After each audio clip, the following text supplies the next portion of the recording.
Saudara, yang namanya manusia itu pasti tidak mau mengalami yang pahit. Amin apa amin? Saudara lebih suka yang manis atau yang pahit? Dalam hidup ini saudara mau yang manis atau yang pahit? Ya, jangan kebanyakan yang manis, nanti diabetes. Yang manis itu bahaya, beracun. Yang pahit ya itu tidak enak. Tetapi itu obat yang menyembuhkan. Amin. Ya, daun pepaya itu tidak enak. Pahit. Tapi khasiatnya banyak. Saudara makan sayur pare itu tidak enak. Pahit. Tapi khasiatnya banyak. Ya, bahkan obat segala macam yang pahit itu tidak enak. Saudara, di hidup ini kita pun sama. Kita mau menikmati hanya yang manis-manis saja. Siapa manusia yang mau pergumulan? Siapa orang yang ingin mengalami masalah di hidupnya? Kita ingin rumah tangga kita beres. Kita ingin pekerjaan kita beres. Kita mau pelayanan kita beres. Dan saya yakin tidak ada satupun dari saudara yang berdoa, Tuhan halangi pekerjaanku Tuhan. Ada yang berdoa begitu? Tuhan batalkan bisnisku Tuhan. Enggak ada orang yang berdoa seperti itu. Kita semua berdoa mengharapkan yang baik yang terjadi di hidup kita. Tapi percayalah saudara, engkau mau atau tidak, seringkali Tuhan akan mengizinkan yang pahit itu datang. Kita enggak pernah minta yang pahit itu datang. Tapi masalahnya kita ini manusia enggak mau diproses. Tapi Tuhan kita, Tuhan yang mencintai proses. Kalau kita nggak sesuai dengan cara kerjanya Tuhan, makanya banyak orang murtad. Banyak orang nggak mau lagi percaya Tuhan. Banyak orang yang imannya kandas di tengah jalan. Kenapa? Karena cara pikirmu, cara pandangmu dengan cara pandangnya Tuhan berbeda. Kita pikir masalah itu malah petaka. Kita pikir masalah itu ndak enak, ndak baik. Tapi percayalah saudara, di dalam Alkitab semua orang yang dipakai Tuhan, mereka diproses. Siapa yang mau dipakai Tuhan, yang mau dimuliakan, angkat tangan. Berarti saudara juga mau siapa yang mau diproses, angkat tangan. Mulai turun, enggak semua lagi. Ya. Orang Kristen hanya mau yang enak. Saudara, ketika Tuhan memberikan mimpi besar kepada Yusuf, lalu Yusuf menceritakan mimpi itu kepada keluarganya. Apakah keluarganya senang dan mendukung dia? Mereka bilang, wow hebat kau Yusuf. Ya engkau luar biasa dipakai Tuhan. Oh ya ayo kita sama-sama dukung mimpimu. Seperti itu? Enggak. Waktu Yusuf menceritakan mimpinya, pandangannya saudara-saudaranya ngomong apa? Sombong banget. Ya kan? Oh, ya, kamu merasa lebih hebat dari kita. Lihat aja kamu. Apa yang terjadi?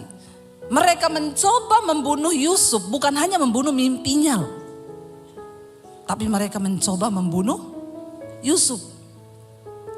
Tadinya mereka mau masukin dia ke dalam sumur, lalu mereka pikir, rugi banget ya kita masukin dia ke dalam sumur, kita gak dapat apa-apa. Jual aja supaya dapat duit. Ya, zaman sekarang bahaya saudara. Sering kali demi keuntungan, orang tuh rela mencelakai teman, sahabat, bahkan saudara sendiri. Itu terjadi. Tapi kita lihat bahwa semua pun itu Tuhan izinkan. Untuk menjadikan kita ini dibentuk, diproses menjadi lebih indah. Ketika Yusuf mendapat mimpi dari Tuhan, apakah langsung dia bilang gini, Tuhan oke, saya terima mimpi itu. Mulai sekarang hidupku enak karena aku dapat visi besar dari Tuhan. Begitu? No. Ketika kita mendapat visi besar dari Tuhan, saat itulah bersiaplah engkau untuk diproses. Makanya kalau ada orang Kristen datang sama saya, Bu berat banget yang saya alami sekarang. Saya bilang, wow puji Tuhan. Berarti engkau berharga di mata Tuhan. Makanya Tuhan izinkan kau diproses. Saudara, cara kerjanya Tuhan itu selalu diproses dulu baru dimulai. lihat kan? Tapi semua orang Kristen maunya cepat-cepat dimuliakan. Jalan pintas. Tapi Tuhan gak seperti itu. Kita harus melalui proses. Yusuf difitnah, di rumah Potifar, di penjara, dia masuk penjara. Ya, tapi kita tahu bersama, bagi Tuhan, Yusuf tidak ada cara lain untuk engkau menuju istana raja. Pintu penjara adalah jalan untuk Yusuf menuju ke istana raja. Semua proses kepahitan yang kita alami, mungkin itu jalan Tuhan, saudara. Makanya jangan terburu-buru. Saya itu kalau orang datang, Bu saya ada masalah Bu, doakan saya. Doakan apa? Biar cepat selesai. Enggak. Saya tidak akan berdoa supaya masalahmu cepat selesai. Saya akan berdoa supaya kau ngerti maksud Tuhan di balik masalah itu. Kalau kau sudah ngerti, bagi Tuhan menyelesaikan masalahmu itu hanya semudah Dia berfirman. Tapi bagi orang Kristen itu ya banyak yang gak mau, gak sabar. Saya bilang, kalau kamu bikin jalan pintas lewat masalah ini, bisa banget, bisa kamu minta tolong, kamu punya kenalan, orang hebat, kamu punya koneksi. Tapi engkau akan mengalami ini lagi. Gak tahu bulan depan, tahun depan akan sama persoalanmu. Engkau gak akan pernah lulus, kenapa? Karena kau tidak mengerti kehendak Tuhan di balik masalah itu. Saya punya teman saudara, dia pengusaha, banyak duit. Setiap kali ada masalah gampang, tinggal panggil koneksi, telepon sana sini, beres. Ketika dia mendengar khotbah saya, dia bilang, aduh Ibu Debbie kita harus mengandalkan Tuhan ya. Iya. Hari-hari ini dia telepon saya, Bu ini sebenarnya Bu, saya telepon si A si B beres nih masalah saya Bu. Tapi saya dengar khotbahnya Ibu, tapi kok gak beres-beres ya Bu? Saya bilang, Bapak mau coba tolong diri sendiri? Silakan kalau Bapak mau pakai cara lama. Pak, orang itu kalau mau dimurnikan Tuhan Pak, memang berat Pak. Sampai kedaginganmu itu menjerit, berteriak. Dia bilang sampai anak saya, buah saya bilang begini, Bapak kok sekarang jadi begini ya Pak, jadi tolol. Saya bilang memang orang itu melakukan firman, kelihatannya tolol. Tapi disitulah engkau mulai mengandalkan Tuhan. Jangan pakai cara lama. Engkau akan mengalaminya lagi dan lagi dan lagi. Saya bilang karena itu saya melihat Bapak ini pengusaha sukses. Tapi engkau gak pernah menikmati kekayaanmu. Karena engkau selalu pakai cara manusia. Engkau gak pernah mengandalkan Tuhan. Ya berat saudara. Kita lihat Daud. Ketika Daud diurapi menjadi raja di umur belasan tahun. Maka di situ dia juga mulai masuk dalam proses. Dia dibenci sama Saul. Musuh terberat Daud dalam hidupnya. Bukan orang Filistin, bukan orang Amalek. Siapa musuh terberat Daud dalam hidupnya? Saul yang adalah rajanya sendiri. Orang yang dekat di hatinya. Orang yang dianggap diurapi Tuhan. Yang kedua, siapa musuh terbesar Daud di dalam hidupnya? Bukan orang Filistin, bukan orang Amalek. Tetapi Absalom, anaknya sendiri. Tidak mudah bagi Daud seorang yang diurapi Tuhan. Dia harus menghadapi kenyataan di mana anaknya pun memberontak terhadap dia. Enggak jaminan saudara seorang hamba Tuhan lalu anaknya juga nurut. Kita kan enggak bisa mengontrol semua orang. Ya. Ketika Daud menghadapi Absalom saudara, dia harus melarikan diri ke padang gurun. Dia harus melarikan diri menyeberangi sungai. Cuma gara-gara apa? Tiba-tiba Absalom merebut tahtanya dan mengusir Daud dari istana. Bahkan ingin membunuh Daud yang adalah ayahnya sendiri. Dan akhirnya ketika Daud melarikan diri, 2 kali Tuhan beri dia kesempatan untuk bisa bunuh Absalom saudara. Bunuh Saul ya. Saul mengejar mereka. Lalu Daud berdiri di samping Saul yang sedang tertidur pulas. Anak buahnya bilang, Raja firman Tuhan digenapi bahwa Tuhan mengirimkan musuhmu di hadapanmu. Hari ini habisi dia. Aku akan tikam pedangku ke dalam lambungnya. Saul berkata, Jangan kau sentuh orang yang diurapi Tuhan. Akhirnya dia potong jubahnya Saul. Dia bawa itu sebagai tanda. Ketika besoknya dia berteriak kepada Saul. Saul, aku ada kesempatan untuk mengambil nyawamu. Ini ujung jubahmu. Tapi aku tidak menyentuhmu karena nyawamu berharga di mataku. Tapi Saul tidak kapok saudara. Dia terus mengejar Daud untuk membunuhnya. Nggak main-main penderitaan yang Daud alami. Sampai waktu yang kedua kali pun Saul tertidur. Daud berdiri di sampingnya. Anak buahnya berkata, Tuhan izinkan aku tusukkan tombakku ke lambungnya. 1 kali tusukan saja dia mati. Daud berkata, kalau memang Saul akan mati, maka dia akan mati karena dia menemukan ajalnya. Karena Tuhan yang mengambil nyawanya, tapi bukan tanganku yang mengambil nyawanya. Berat gak bagi Daud? Berat, dia mengalami kepahitan, dia lari meninggalkan semua kenyamanannya. Tapi ketika dia punya kesempatan untuk membunuh, dia seperti orang bodoh saudara. Gak bisa melakukan apa-apa karena ketaatan kepada Tuhan. Kalau hari itu, hari pertama kali mereka dapat membunuh Saul dan Daud menyuruh anak buahnya membunuh, kira-kira selesai gak masalahnya? Selesai hari itu. Daud bisa langsung dilantik menjadi raja. Tapi Daud gak melakukan itu. Sampai akhirnya Alkitab berkata akhirnya Saul berperang melawan orang Filistin. Sementara Daud ada di persembunyian. Pada akhirnya orang Filistin mengalahkan tentara bangsa Israel. Lalu Saul ketakutan dan dia melihat semuanya dibantai mati oleh orang Filistin. Lalu Saul berkata kepada anak buahnya, tikam aku dengan pedangku. Bunuh aku sebelum orang Filistin mengejarku. Karena mereka sangat-sangat bengis orang Filistin itu. Aku tidak mau dipermainkan oleh mereka. Tapi anak buahnya berkata, tidak, aku tidak akan pernah membunuh engkau tuanku raja. Dan apa yang Saul lakukan? Dia tancapkan pedangnya ke tanah. Dia jatuhkan tubuhnya di atas pedangnya sendiri. Saul mati bunuh diri. Tapi bukan Daud yang membunuhnya. Saudara, ketika Daud bebas dari Saul, dia diangkat menjadi raja. Anaknya Absalom memberontak terhadap dia. Absalom mengejar Daud. Bayangkan saudara, musuh terbesar Daud bukan orang Filistin, bukan orang Amalek, tapi orang yang terdekat dengan dia. Dia lari saudara menyeberang sungai ke padang gurun. Daud melarikan diri dari kejaran anaknya. Dan ketika orang memaki-maki Daud, Daud cuma bilang, anak buahnya bilang, aku bantai orang itu ya raja. Kenapa dia memaki-maki engkau? Ketika Daud sedang dalam pelarian dikejar Absalom. Ya, Simei datang dan berkata, syukur kamu raja. Ya, kamu kena tulah dari Tuhan. Dasar engkau seorang dursila. Ya, engkau berhutang darah. Dia maki-maki Daud. Anak buah Daud berkata, Tuanku raja, izinkan aku menyeberang ke seberang. Saya penggal lehernya. Daud berkata apa? Jangan. Kalau Tuhan yang menaruh perkataan kutuk itu di mulutnya. Dan memang Tuhan yang mengizinkan aku dikutuk. Apa urusanmu dengan aku? Dan apa urusanmu dengan Tuhan? Daud menelan semua yang pahit itu saudara. Sampai akhirnya pun Absalom maju untuk berperang melawan Daud dalam sebuah pertempuran.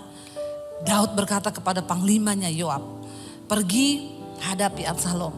Tapi satu pesanku, kalau engkau berhasil mengalahkan Absalom, jangan engkau bunuh dia dan jangan engkau apa-apakan dia. Tapi saya percaya sebagai panglima perang, Yoab itu gondok gak? Gondok. Ini Daud ini ya, dia apa-apain orang diem aja, dia apa-apain orang goblok aja, gak mau balas. Ini anaknya ini bikin kita masalah. Saudara pikir enak malam-malam lari menyeberang sungai di tengah padang gurun, mereka harus kelaparan dan lain sebagainya, meninggalkan kenyamanan istana cuma karena satu anak yang namanya Absalom. Tapi Daud bilang, jangan kau bunuh dia karena dialah anakku. Kenapa saya bilang itu penderitaan yang paling pahit bagi Daud? Karena itu musuh terbesarnya, tapi dia tidak tega untuk membunuhnya. Dia bisa melakukannya, tapi dia gak bisa lakukan itu. Saudara, apa yang terjadi? Akhirnya ketika mereka maju berperang, Absalom menunggangi bagalnya kudanya dengan seluruh persenjataannya. Tiba-tiba kepalanya nyangkut di pohon. Dan kudanya lari sendiri, Absalom kepalanya nyangkut di pohon. Ketika orang melaporkan kepada Yoab, panglimanya Daud, Absalom tergantung di pohon. Yoab datang membawa tombaknya. Dia tikam lambungnya Absalom dan Absalom mati. Dan ketika Absalom mati, Daud berduka cita. Daud menangis, saudara. Ya, seharusnya itu menjadi sorak-sorai. Sebuah kemenangan ketika mereka pulang berperang. Orang kalau pulang perang kan bersorak-sorai kan. Tapi ketika itu mereka masuk ke Israel. Itu seperti orang yang kalah perang. Karena mereka tahu Daud berduka cita atas kemenangannya, kematian anaknya sendiri. Kemenangan berubah menjadi kesedihan. Saudara bisa bayangkan apa yang Daud alami. Saudara, pemazmur berkata begini, mari kita buka Mazmur 73 ayat yang ke-21. Mazmur 73 ayat yang ke-21 firman Tuhan berkata begini. Kita baca bersama Mazmur 73 ya ayat yang ke-21. Ketika hatiku pahit, ketika hatiku merasa pahit dan buah pinggangku menusuk-nusuk rasanya. Aku dungu dan tidak mengerti seperti hewan aku di dekatmu. Waktu orang itu pahit, sakit hati, mengalami tekanan, maka itu pasti akan berimbas kepada fisiknya. Itu pasti saudara. Kalau saudara banyak masalah, ya pasti saudara mulai sakit tulang, ya itu pasti. Karena makanya Alkitab berkata hati yang gembira itu obat yang manjur. Ya 70% penyakit fisik itu datang dari jiwa, dari hati. Ya, maka dikatakan ketika hatiku merasa pahit, buah pinggangku menusuk-nusuk rasanya. Sakit pinggang itu biasanya karena sakit hati. Nggak usah angkat tangan. Yang sering sakit pinggang di sini, coba periksa hatimu. Ya, mungkin engkau ada kekecewaan di sana. Lepaskan pengampunan. Aku dungu dan tidak mengerti seperti hewan aku di dekatmu. Ketika kita mengalami sesuatu yang berat di hidup ini, kadang-kadang kita ini udah gak ngerti. Bahkan mau ngapain lagi kita udah gak tahu mau ngapain. Aku ini dungu, bodoh seperti hewan, sudah gak bisa mikir. Saudara, saya tadi baru teleponan dengan seorang ibu. Luar biasa, ibu ini mengalami kepahitan yang bukan kepahitan yang dibuat manusia. Jadi beberapa waktu yang lalu saya pelayanan di satu kota. Dia suruh saya doakan anaknya yang menikah sudah beberapa tahun tapi belum punya anak. Jadi saya panggil anak itu, saya doakan, saya tumpang tangan perutnya. Puji Tuhan, setelah saya pulang sebulan kemudian anak itu hamil. Ya, seneng. Keluarga ini seneng anaknya hamil. Ya, sebulan yang lalu dia melahirkan, saudara. Semua seneng, ya mamanya seneng dapat cucu. Tiba-tiba ketika anaknya baru berumur 1 bulan, Kamis kemarin, anak ini meninggal. Tapi bukan bayinya, tapi mamahnya. Jadi anak dari ibu ini. Saudara bisa bayangkan, sebuah kebahagiaan tiba-tiba berubah menjadi sebuah hal yang pahit. Inilah hidup, ini hidup. Ikut Tuhan itu tidak selalu yang manis. Kita harus mempersenjatai diri kita bahwa ikut Tuhan itu bukan cuma yang enak-enak. Saya selalu berkata saudara kepada anak Tuhan, engkau ikut Tuhan bukan supaya engkau tidak mengalami masalah di hidupmu. Kenapa engkau harus dekat dengan Tuhan? Karena ketika engkau mengalami masalah, engkau akan beroleh kekuatan sebab engkau dekat dengan Tuhan. Jangan kau kecewa, banyak orang datang, Bu kenapa Tuhan, Bu kenapa Bu? Saya sudah sungguh-sungguh ikut Tuhan, saya sudah begini. Saya bilang kau itu dekat Tuhan, bukan supaya hidupmu gak ada masalah. Dunia ini tempatnya masalah. Kalau saudara gak mau hadapi masalah, silakan pergi dari dunia. Ya apa ya? Makanya kalau orang datang, Bu Debbie saya itu banyak masalah di hidup saya, kenapa gak pernah selesai? Ibu sudah capek hidup? Ngomong Bu, nanti saya doakan. Karena hanya di dunia orang mati tidak ada masalah. Selama kita hidup pasti ada masalah. Tapi jangan cari-cari masalah buat lo. Jangan cari masalah. Karena hidup ini kita lurus-lurus aja banyak masalah. Kemalangan orang benar itu banyak. Orang benar loh, kemalangannya banyak saudara. Makanya jangan suka menghakimi juga. Kalau ada orang dalam masalah itu ada dosa itu pasti ada gini. Enggak, sering kali Tuhan izinkan yang pahit. Saya ingat dulu kami satu keluarga tabrakan saudara. Mau pelayanan ke Anyer. Di mobil kita nyanyi lagu rohani loh. Ku diberi kuasa dari Raja Mulia. Suami saya nyetir, anak saya 3 di belakang, saya di depan. Saya pakai suara 1, suami suara 2, bagi suara kita di mobil. Kurang apa? Mau pergi kita berdoa loh, Tuhan sertai perjalanan kami. Segala roh maut kecelakaan kami patahkan, hancurkan dalam nama Yesus. Pas kita mau exit tol di Cilegon, itu udah mau keluar. Suami saya bangunin saya, siapin uang tol, waktu itu belum pakai kartu. Saya lagi ambil di tas begini, saya tidur. Anak-anak semua tidur di belakang. Saya lagi ambil duit begini, tiba-tiba saya dengar suami saya bilang, Tuhan Yesus tolong. Saya ini baru mau tanya, maksudnya Tuhan Yesus tolong kenapa? Tiba-tiba saudara, saya merasakan benturan yang keras sekali di mobil kami. Mobil kami terlempar, terbalik ke sebelah. Dan itu makanya kenapa kita ini harus selalu hidup kudus saudara. Kematian itu hanya berjarak 1 detik dari hidup kita. Ngeri. Kita tuh kalau mati begitu saudara, kita ini udah gak sempat bertobat. Waktu mobil ternyata ada bus dari belakang kami. Busnya namanya laju prima. Lajunya bener-bener prima. Kami ini mobil posisi berhenti di jalan tol. Memang jalan tolnya itu menurun dan berbelok begini.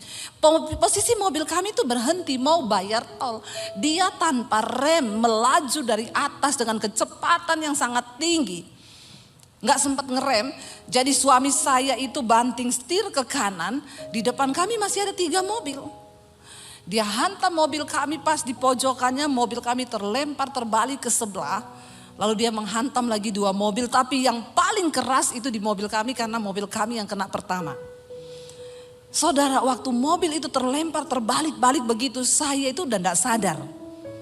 Itu kita kalau bikin dosa, lalu mengalami kayak begitu, saudara gak akan sempat ngomong, Tuhan ampuni saya selingkuh, Tuhan ampuni saya kepahitan, Tuhan ampuni Tuhan. Gak akan sempet. Saudara, dalam kecepatan sekian detik, saya hilang, udah hilang, gak ingat apa-apa. Cuma syok, kaget, apa ini udah gak sempet berpikir, tiba-tiba saya buka mata, mobil sudah terbalik, saya kepala di bawah. Airbagnya keluar, asap semua, saya panik saudara. Anak saya semua bangun, Mam kenapa ini Mam? Kiamat. Dia pikir kiamat, meteor jatuh. Saudara, bener. Ya saudara bisa tertawa dengan kisah saya, tapi cukup saya yang mengalami saja. Saya bilang sama Tuhan jangan gini juga keles. Saya tahu saya sering khotbah tapi jangan terus-terusan izinkan saya yang mengalami Tuhan. Ya cukup saya yang ngalami, saya bisa cerita sama saudara. Makanya memang pengkhotbah itu harus dia ngalami duluan. Amin. Seminggu sebelumnya rumah saya kemasukan maling. Itu kejadian saudara tahu, hari-hari itu. Saya ini tiba-tiba sama Tuhan disuruh baca kitab Ayub. Tapi saya nanti aja. Akhirnya minggu itu kami kerampokan rumah kami. Semua barang yang berbau elektronik itu Apple semua hilang.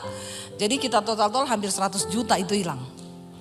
Dan gak enak banget saudara, kayaknya saya mau bersaksi itu ya enggak enak gitu loh. Kadang kan kita lebih enak tuh kalau bersaksi saudara, rumah saya dimasukin maling. Lalu saya bangun pagi-pagi, tidak ada barang yang hilang dan malingnya tergantung di pagar. Kalau saya bersaksi itu kan saudara tepuk tangan dong. Ini aja udah ada yang mau tepuk tangan nih. Kayaknya kan wah banget gitu ya. Malingnya kesangkut di pagar, barangnya gak ada yang hilang. Itu bener-bener Kristen itu. Ya Pak ya. Tapi saya mau bersaksi maling masuk dan kami gak ada yang terbangun dan barang-barang hilang. Hampir 100 juta, laptop, handphone berapa biji saudara. Dan saya waktu itu bangun, saya bilang gini, Tuhan ini kan rumah tetangga saya kayaknya yang lebih benar deh dari mereka hidup saya. Tapi kok bukan rumah mereka yang dimasukin? Kenapa rumah saya? Dan rasanya di gereja itu enggak elegan kita bersaksi begini. Pendeta kok kerampokan? Nanti jemaat bilang apa? Hello? Please deh. Lalu saya hari itu di Tuhan bilang baca kitab Ayub. Saya gini, baru kemalingan gitu udah suruh baca kitab Ayub. Alay lebay. Saya nggak baca. Seminggu kemudian tuh kita pelayanan saudara.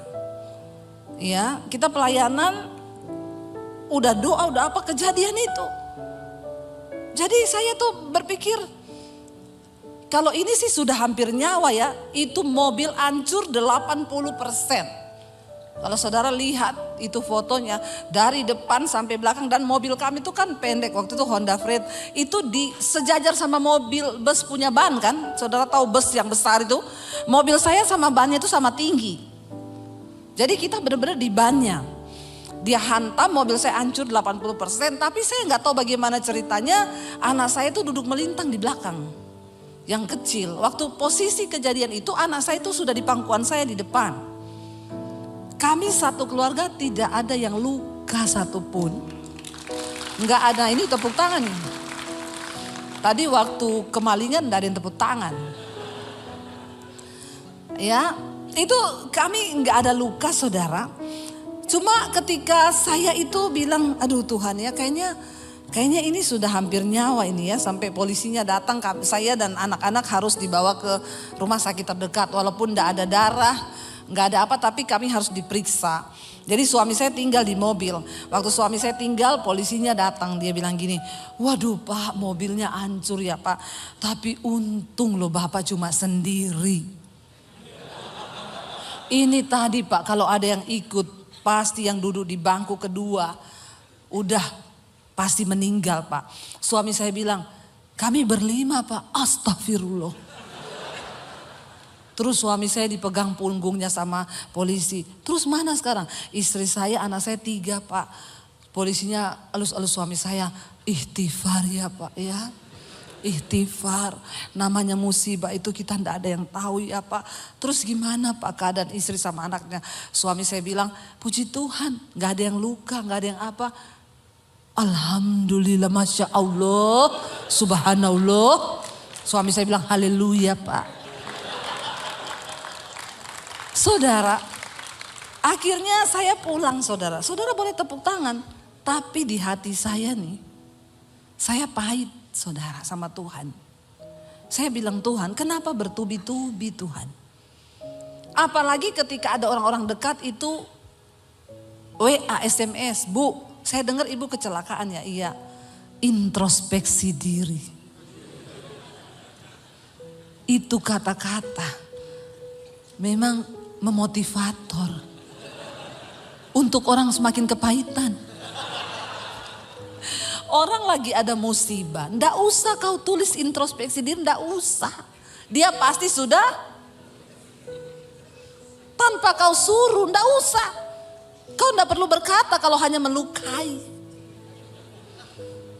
Orang-orang Kristen, orang pelayanan, introspeksi diri Bu, ibu kan hamba Tuhan.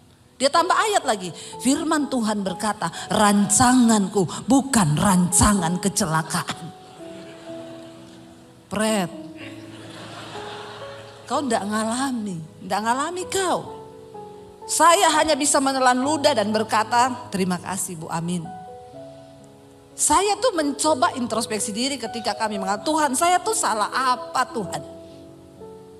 Kalau saya selingkuh, enak saya langsung tahu, ini pasti karena saya selingkuh Tuhan marah toh. Atau saya lagi kepahitan lalu ngalami gitu, ini pasti karena saya kepahitan nih Tuhan tegur. Langsung bertobat. Masalahnya saya cari-cari, saya gak ketemu salah saya. Stres enggak saudara? Saya pahit sama Tuhan. Kenapa engkau permalukan aku Tuhan? Aku nih hamba-Mu loh. Seolah-olah engkau meninggalkan saya. Iblis bilang, di mana Tuhanmu? Sekarang kau dicerca semua orang. Bertubi-tubi saudara yang datang. Lalu akhirnya puji Tuhan ya, kami nggak mengalami apapun. Kami akhirnya berdoa, saya telan sendiri ya. Ketika kami mengalami itu juga banyak yang menjauh, dipikir kita ini orang kena kutuk. Bertubi-tubi. Lalu puji Tuhan ya, setelah beberapa waktu Tuhan gantiin mobil kita dari yang Honda Freed dikasih Innova yang terbaru saat itu. Nggak usah tepuk tangan. Nggak usah. Ya. Dikasih Innova yang terbaru. Itu orang yang introspeksi diri tadi yang ngomong begitu. Dia ngomong gini, dia WA saya, Bu, saya dengar ya ibu mobilnya diganti yang lebih bagus dari yang dulu ya. Ternyata ibu tabrakan tuh karena Tuhan mau ganti mobil ibu ya. Jadi saya bilang gini, ibu mau mobilnya diganti, Mercy. Mau Bu, saya doakan masuk di bawah kontainer. Kadang-kadang orang Kristen tuh otaknya picik. Ya picik kau. Semua hanya diukur dari berkat Tuhan. Semua hanya diukur dari sesuatu yang manis. Ada begitu banyak hal yang saya dapatkan saudara. Waktu saya baca kitab Ayub itu. Akhirnya saya baca itu Ayub. Saya baru tahu Tuhan, apa yang saya alami ini gak ada apa-apanya dengan apa yang Ayub alami. Saya nangis waktu itu sama Tuhan. Dan saya harus merasakan itu semua. Saudara, tadi pemazmur itu berkata, dia bilang begini, aku ini dungu seperti hewan aku di dekatmu. Tetapi ayat 23 berkata, kita baca bersama apa ayat 23 bilang. Tetapi aku tetap di dekatmu, engkau memegang tangan kananku. Ayat 24 berkata, dan nasihatmu, engkau menuntun aku dengan nasihatmu, engkau menuntun aku dan kemudian engkau mengangkat aku ke dalam kemuliaan. Walaupun pahit hari ini engkau alami, pastikan engkau tetap berada dekat dengan Tuhan. Sekalipun kau gak ngerti, aku dungu Tuhan, aku gak ngerti. Saya tadi teleponan dengan ibu yang anaknya itu meninggal. Dia nangis, saya bilang, ibu saya turut bersimpati. Tapi Bu, jangan pernah berkata Tuhan tidak baik. Dia bilang, iya Bu Debbie, saya tidak menyadari, saya nggak nyangka terjadi seperti ini. Ibu, Tuhan baik. Iya Bu, Tuhan baik Bu. Saya banyak introspeksi diri saya Bu, saya harus lagi lebih mendekat kepada Tuhan. Banyak hal yang saya bertobat dalam hidup ini. Wow. Puji Tuhan, itu yang membuat hati saya senang karena dia nggak jauh, tidak lari menjauh. Saudara, mari kita lihat bersama, kita cepat saja Yesaya 38. Ketika Hizkia divonis mati sama Tuhan, dia sakit. Dia berkata begini saudara, Yesaya 38 ayat 15. Apakah yang akan kukatakan dan kuucapkan kepada Tuhan? Bukankah dia yang telah melakukannya? Aku sama sekali tidak dapat tidur karena pahit pedihnya perasaanku. Orang itu kalau pahit pedih memang susah tidur saudara. Iya enggak? Saudara ngalami enggak yang susah-susah tidur hari-hari ini? Banyak pikiran. Ya, banyak pergumulan memang tidak bisa dipungkiri. Apalagi divonis mati. Ya, kita sakit kepala aja nggak bisa tidur. Aduh, jangan-jangan ini saya ada tumor di kepala. Aduh, jangan-jangan ini udah nggak bisa tidur tuh. Ya, itu pasti. Pahit pedih perasaanku, aku nggak bisa tidur, dia bilang. Lalu ayat yang ke-16, ya Tuhan, tapi dia bilang apa yang bisa kukatakan? Karena semua Tuhan yang melakukannya.